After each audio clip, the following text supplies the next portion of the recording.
They say Thanksgiving is a time for gratitude, for warm meals, for family around the table, for toasts and laughter echoing against the soft hum of the season. But this year, the only thing echoing in my head was the sound of my sister's voice, wine-drunk and sugar-coated with spite, as she shattered my quiet little world in front of everyone I had spent my whole life protecting. "You know she's rich, right?" She slurred with that faux innocent smile she wore like perfume, just strong enough to linger in the air and turn your stomach. I mean, like really rich. Inherited 12.6 million from Grandpa. Didn't tell anyone. The dining room went silent in an instant, like someone had pressed pause on a movie right before the train wreck. My fork hovered midair, still holding a piece of honey-glazed carrot I would never get the chance to taste. My mother stopped chewing mid-bite.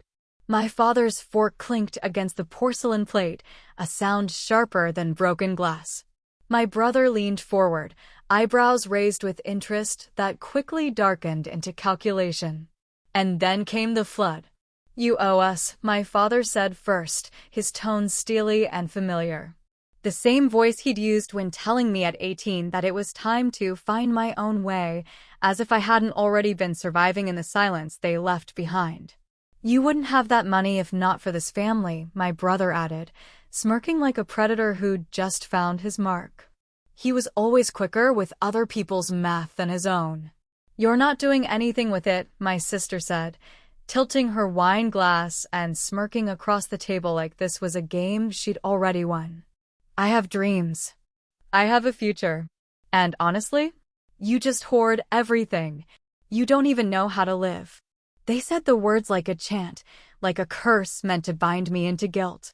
Like everything I had quietly sacrificed over the years hadn't been enough, had never been enough. No one asked how I'd managed to pay off Dad's gambling debt without anyone finding out. No one asked how the house stayed in the family's name when foreclosure papers were already at the doorstep. No one ever asked how the broken cars got mysteriously fixed or how Mom's surprise hospital bill vanished the week after the surgery. They just assumed. That's what I did. That's who I was. The fixer. The quiet one. The ghost with a checkbook. But ghosts don't forget. They just wait. I didn't answer right away. I didn't scream. I didn't throw the mashed potatoes across the table or storm out like the wild, ungrateful woman they probably wished I was. Instead, I picked up my napkin, dabbed gently at the corners of my mouth, and smiled. It was not a warm smile. It was not kind. It was the kind of smile you give someone when they've just sealed their fate and don't know it yet. "Thank you," I said, calm and measured, even as something inside me cracked like thin ice under pressure. "I think I finally understand everything I need to." My father blinked. My mother looked confused. My brother leaned back in his chair like he'd just won a negotiation. My sister rolled her eyes and reached for the wine again. No one noticed the way my fingers curled just slightly tighter around the napkin. Because this year, I didn't bring a pumpkin pie. I brought a plan. I know it sounds cliché, but every villain has an origin story. And mine didn't start at Thanksgiving. It didn't start with the inheritance. It didn't even start with my sister's jealous, wine-fueled sabotage. It started years before, years of being the quiet foundation holding up a crumbling house full of people who never bothered to look down. It started with vanilla cake and a birthday that ended with a duffel bag and the kind of goodbye that doesn't come with hugs or good looks. I remember that morning like it happened yesterday. The scent of vanilla was so unfamiliar I thought maybe the neighbors had baked something. My mother never baked. Not even on holidays. But that morning she had. It should have been a warning.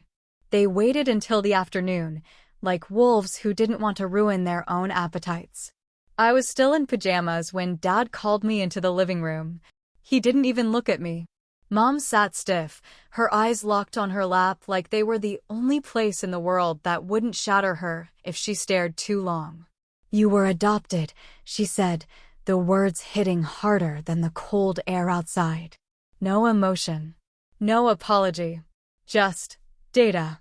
Dad followed, like it was a boardroom meeting instead of a conversation about the foundation of my life. You're old enough to find your own way now. Then came the duffel bag. Money, clothes, directions to a hostel like it was a hotel reservation they'd thoughtfully prepared in advance. I didn't cry. I didn't beg. I said thank you and walked out, carrying more rage than belongings. But what they didn't know was this. I had already found the letter 3 weeks earlier. A single envelope, buried in tax files and dust. Addressed to a woman named Elena Vasilieva. Inside, a birth certificate with her name listed as mother. No father. I'd done the research. I knew the truth. My birth mother wasn't some unstable woman who gave me up. She was a whistleblower, locked away and silenced by the same system my adoptive father helped fund. I knew then, as I walked into that bleach-scented hostel for the first time, that I would not live a life begging for scraps of love or fairness. I would rebuild. And I would remember. The inheritance wasn't luck. It wasn't even justice. It was mine. My grandfather, my real grandfather, had left it in a trust hidden from everyone except one, me. I found the documents. I hired the lawyer. I did the paperwork. And when the final confirmation came in the mail, I didn't scream with joy. I simply exhaled. Because it was never about the money. It was about control. And now that they knew about it, they were scrambling. Desperate. Foolish enough to believe they could shake me down at the Thanksgiving table like I owed them something. Like I hadn't already paid in blood and silence 1,000 times over. You know what, my sister said later that night, cornering me in the hallway with wine-stained lips and a voice full of venom masquerading as sincerity. If you just gave us a little bit, just helped out, you'd still have plenty left. You mean if I bought your silence? I replied, staring her down. She giggled like a child caught red-handed. You make it sound so dirty. It is, I said. Then I walked past her. Because the real plan had already begun. And none of them knew just how far I was willing to go. The drive home that night felt like one long scream trapped inside a soundproof box. No music, no radio, not even the familiar background noise of passing traffic to distract me from the storm churning in my chest. I gripped the steering wheel with knuckles so tight the skin threatened to split, the tendons in my forearms aching as if they too were holding in something sharp and dangerous. Every mile away from that table, that house, that performance disguised as a family gathering, felt like shedding a layer of skin that had been rotting beneath their expectations for years.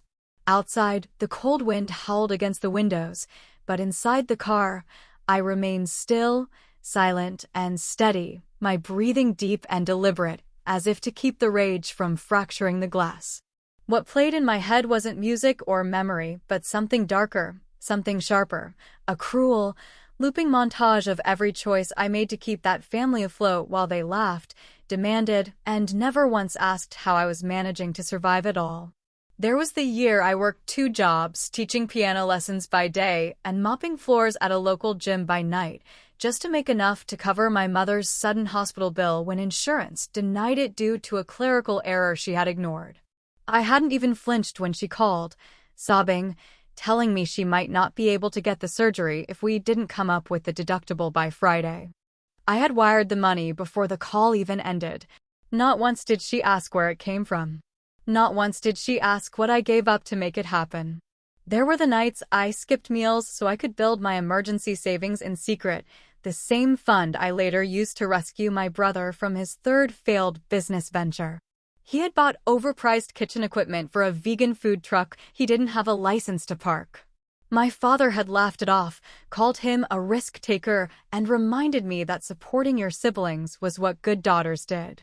There were the anniversaries I spent alone, the relationships I let slip through my fingers because I refused to move more than an hour away. I had convinced myself it was my duty to be nearby in case something went wrong.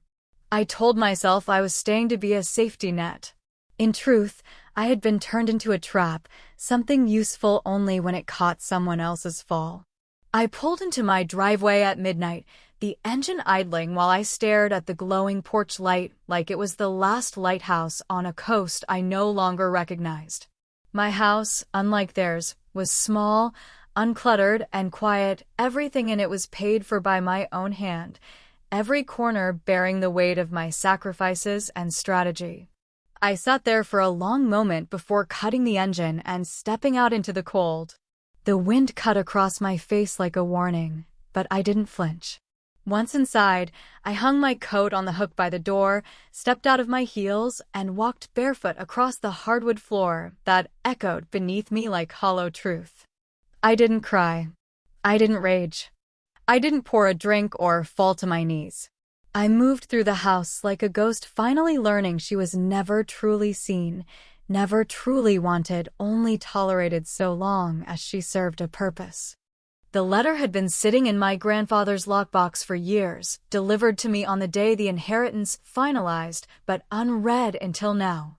I had always told myself I was waiting for the right time, that there would be a moment when I would know it mattered more than curiosity or sentimentality. Tonight, for reasons that were too clear to ignore, that moment had arrived. I lit a single candle on the kitchen counter, its flickering glow dancing across the walls as I unfolded the envelope with the care one gives to something sacred. The handwriting was old but steady, deliberate like every word he had ever spoken. He was not a man who wasted ink or time, and even in this, his last message, he made sure the weight of each sentence pressed into my bones like truth carved in stone. My dearest girl, if you are reading this, then the time has come for you to stand alone, not because you are without help, but because you are finally ready to choose yourself.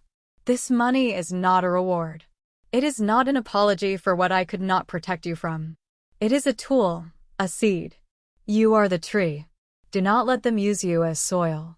Build, grow, but only when you are ready, with all the quiet strength I see in you. Grandfather. I read it once, then again, then held it in my hands long enough for the paper to warm from my touch. There were no promises in those words, no illusions of fairness or redemption, only a reminder that I was not built to be consumed, and this gift was never meant to be shared with those who had only learned to take. The next morning, I made 5 phone calls before breakfast. Each one short, sharp, and final. The lawyer managing the trust received instructions to suspend all discretionary distributions. The account that once funneled emergency payments into my father's dwindling retirement fund was closed. The automatic payments that covered my sister's credit card bill and my mother's medication copays vanished like smoke. I had been their ghost for years, haunting their emergencies, whispering solutions into problems they didn't even realize were solvable. But now, the silence would speak for me. Now, they would feel what it was like to reach for a lifeline that no longer existed. I didn't write them letters. I didn't send warnings or explanations.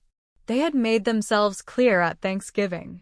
They had spoken every word they needed to.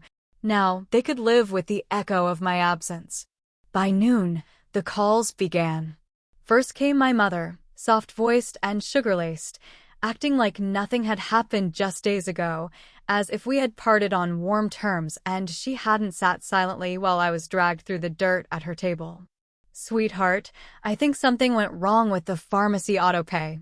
Can you check it? I let the call ring twice before sending it to voicemail. 10 minutes later, my sister's number lit up the screen, her tone sharp and haughty even through text. Did you cancel my card? Are you serious right now? I didn't answer. Then came my brother. Not a call, just a message, passive-aggressive and poorly masked behind faux concern. Hey, just checking in. You okay? I noticed Dad's account didn't get the usual support this month. I stared at the message for a moment, marveling at the gall it took to pretend their outrage was concern, their entitlement was love. I closed my phone and turned it face down on the table. By sunset, the facade had cracked. The next call came from my father. I didn't answer, but I let the voicemail record. His voice was low, barely controlled, like the anger was chewing at the back of his throat. You think this is a game? That money was meant for this family. You don't get to rewrite the rules now. We made you. And there it was. The truth he'd never dared say out loud, not until now. They didn't love me. They owned me. Or they thought they did. That night, I opened a new file on my laptop. I named it Phase 2. Because cutting them off wasn't revenge. It was prologue. They had humiliated me, used me, erased me while living off the lifeblood I quietly poured into every corner of their fragile lives. And now, they would learn what it meant to exist without the ghost they took for granted. I didn't want to ruin them.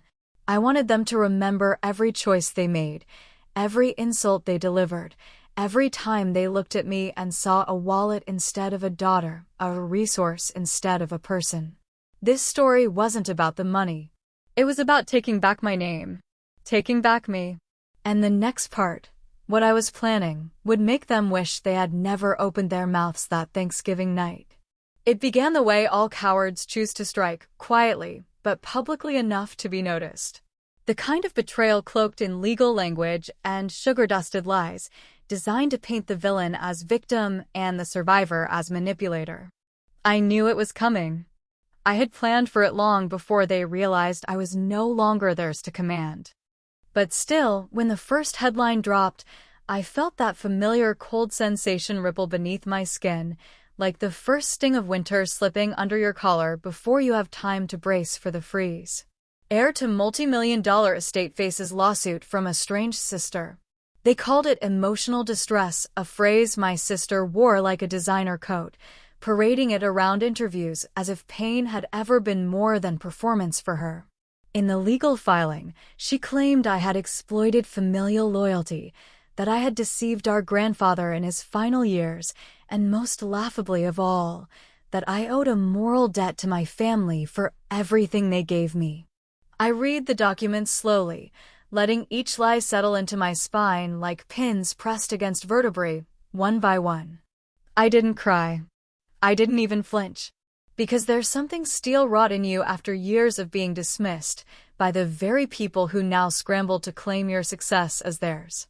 The moment I cut the lifeline, they reacted like addicts, grasping, desperate, furious that the supply had run out.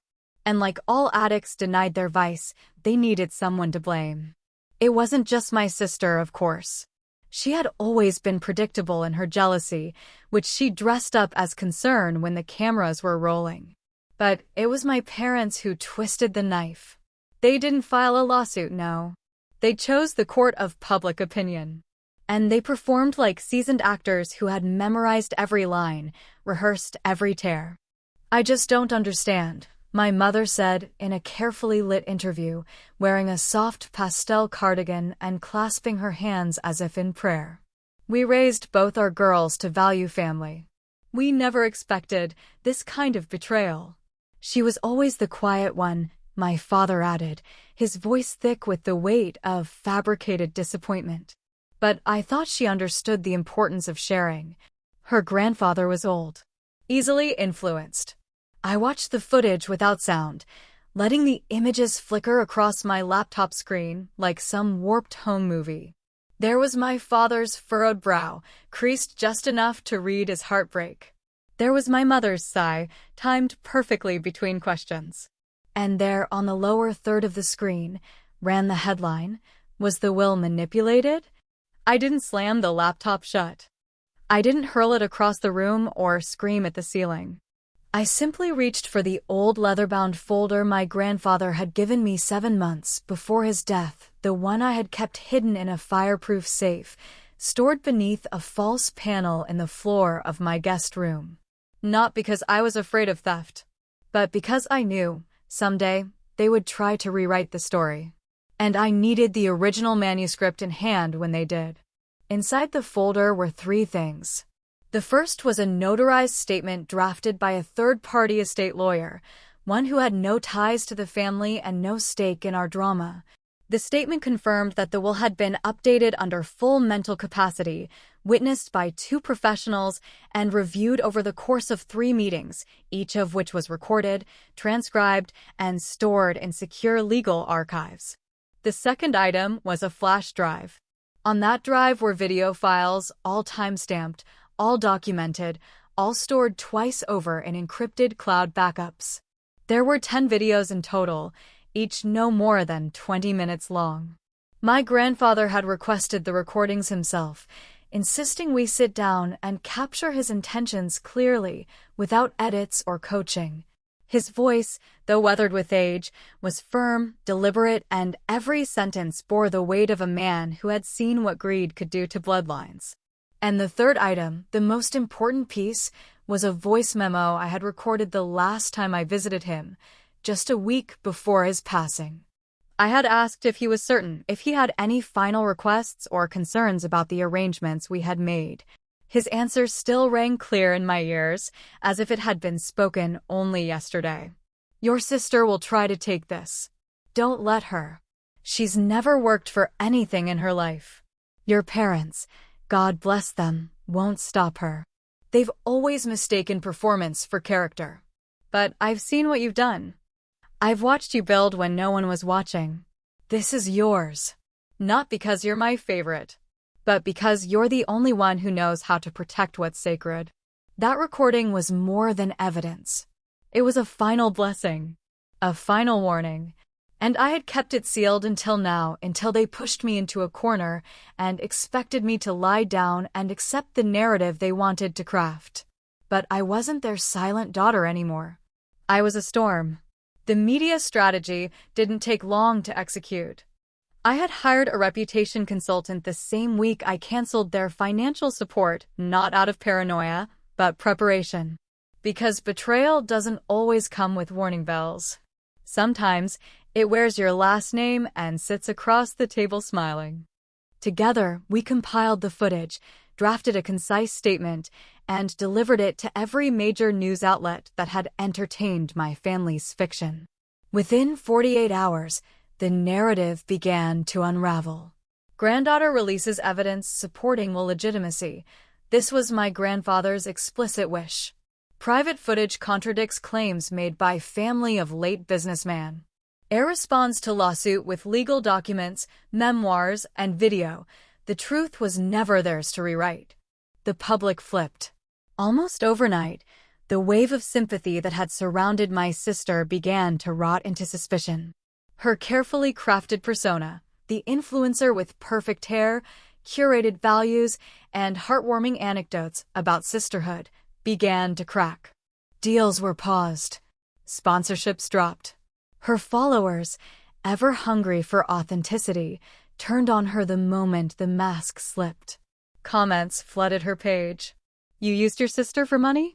Why would she record her grandfather unless she knew you'd do something shady?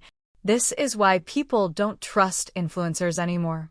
She went dark within days, her last post a vague, tear-filled story about needing to step back and heal. But the damage was done. Her currency had always been credibility, and now it was bankrupt. As for my parents, well, public sympathy has limits, even for the elderly. When the full transcript of my grandfather's estate planning meeting was released to the press, and the signatures and witness statements were confirmed authentic, they were forced into retreat. My father's local reputation, once gilded with charm and community values, was swiftly corroded by whispers of manipulation. Invitations to charity boards were quietly withdrawn. His seat at the Rotary Club was transitioned to someone younger and less controversial. They weren't ruined, but they were revealed. And that's worse. One evening, as the headlines settled into the background noise of the internet, I sat by the fireplace in my living room, wrapped in a thick wool blanket, watching the flames dance like the final breath of a war I had already won. The house was quiet, not with loneliness, but with peace, the kind of stillness that only comes when the storm has passed and nothing is left standing that doesn't belong. My phone vibrated once, then again. 2 new messages. One from my mother. One from my sister. "You've made your point. We're done. You didn't have to destroy us." I stared at those words, each of them as hollow as the apologies they never sent. I didn't respond. Because I wasn't angry anymore. I wasn't vengeful or bitter or hungry for some petty version of justice. I was free. For the first time in my life, I was truly, completely, utterly free. No debts. No shadows. No more pretending that blood means loyalty or that silence is strength. I closed my phone and leaned back into the chair, the heat of the fire seeping into my bones like a baptism. This wasn't the end of the story. This was the beginning. The foundation was mine now, built not on guilt or obligation, but on truth, legacy, and the quiet resilience of someone who had always chosen love over recognition. And now, finally, I had chosen myself. The morning of the ceremony broke with the kind of crisp air that feels almost surgical, clear, sharp, and utterly incapable of lying. I stepped out of the black SUV in heels that had walked me through war zones of family guilt and societal doubt, not for vanity, but because I wanted to feel the weight of each step I took onto this new ground I had carved out for myself. There were no shaking hands, no butterflies fluttering in my gut like teenage nerves. Just a calm sense of finality, like the closing of one book and the first breath before another begins. Across the lot, reporters gathered like cautious birds, quiet at first, but already sensing the story that pulsed beneath the surface of the press release they'd all read. The words were simple, the message unmissable. May 14th, 10 a.m., groundbreaking ceremony. The Helena Vasilieva Women's Foundry for Leadership and Innovation. Underneath, in bold script that I had personally chosen and approved. For the women who chose survival over applause. I stood under that banner now, the wind gently tugging at the edge of my blazer, as I looked out across the crowd of early arrivals, young women in internships they had fought tooth and nail for. Community organizers who had once lived out of their cars while escaping domestic violence, small business owners who had pitched ideas in whispered voices until someone finally listened. They didn't know me personally, not yet. But they understood this space was for them because they had lived on the edges of applause too. This place, the Foundry, wasn't just a building. It was a reckoning. It was my grandfather's legacy stripped down to its clearest truth. Money means nothing if it dies in bank accounts instead of building bridges. And make no mistake, I didn't build this to make a point to my family. I built it to prove something to myself. That I could use every last wound they gave me as raw material for a monument that mattered. The ceremony itself moved quickly. I had planned every detail with quiet precision, nothing extravagant, nothing performative, just a podium, a shovel, and a story that didn't need embellishment. The architect spoke first, a woman named Dana I had met through a scholarship program I funded anonymously years ago. She held the microphone with a quiet fire, explaining how the Foundry would serve as a co-working incubator, a business mentorship hub, and a housing space for women in transition. Then came Maria, a domestic violence survivor who had spent 6 months in a transitional shelter while trying to relaunch her online jewelry business. She talked about how space equals breath and how breath equals freedom. Finally, it was my turn. I stepped forward, the press raising their cameras in unison, and took the microphone in hand like a weapon sheathed in civility. My voice didn't tremble. It didn't rise for drama. It just existed, steady, deliberate, and unmistakably mine. There are people who believe that legacy is what you leave in a will, I began, my eyes scanning the crowd slowly, meeting their gazes one by one like lit candles in a quiet cathedral. But what I've learned is that legacy isn't what you leave. It's what you build while you're still here. It's what survives the storm, not just the one outside, but the one inside. A pause, a breath. I let the words land. I spent most of my life giving more than I had, apologizing for the space I took up, for the noise I made, for the boundaries I didn't know I was allowed to hold. I was the helper, the background, the one who kept the wheels turning while everyone else steered the narrative. And when the inheritance came, when the truth emerged that I had been chosen, not by accident, but by design, suddenly I became a threat. Heads nodded, murmurs passed through the crowd like ripples in water. They said I owed them, that I should share, that I should remember everything they did for me. But here's what they never asked. What did I do for them? Not once. Not for recognition. But out of love.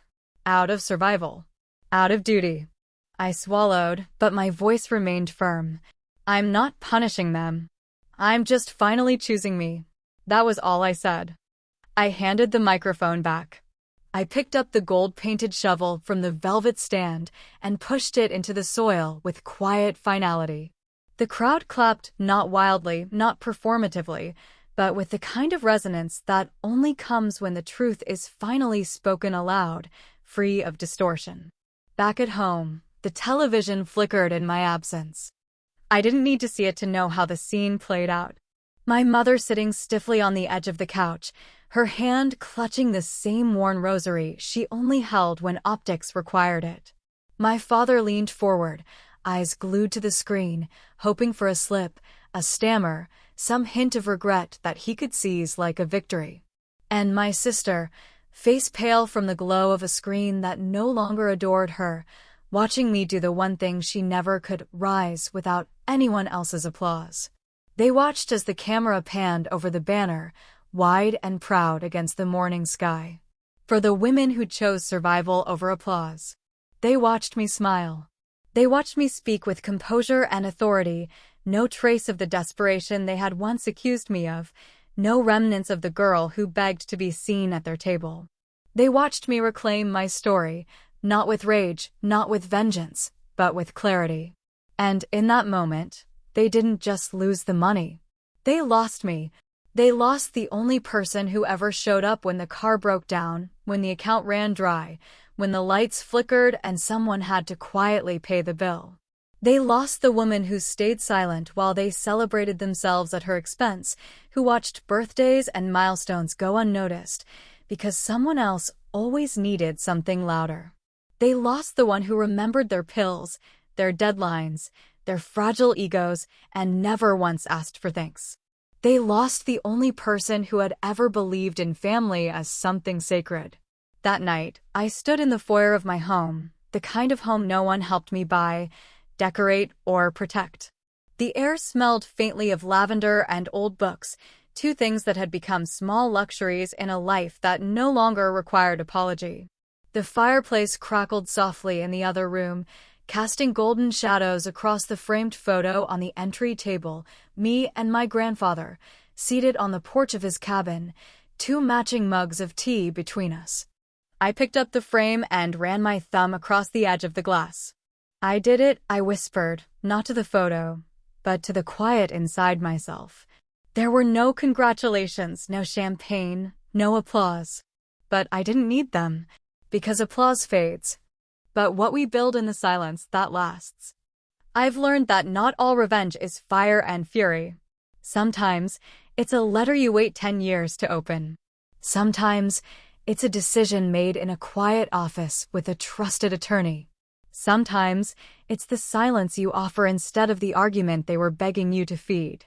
Sometimes, the best revenge isn't spectacle. It's success. They thought I owed them everything because I gave without asking. But now, I've taken back everything. Subscribe, because sometimes, the best revenge is silence and success.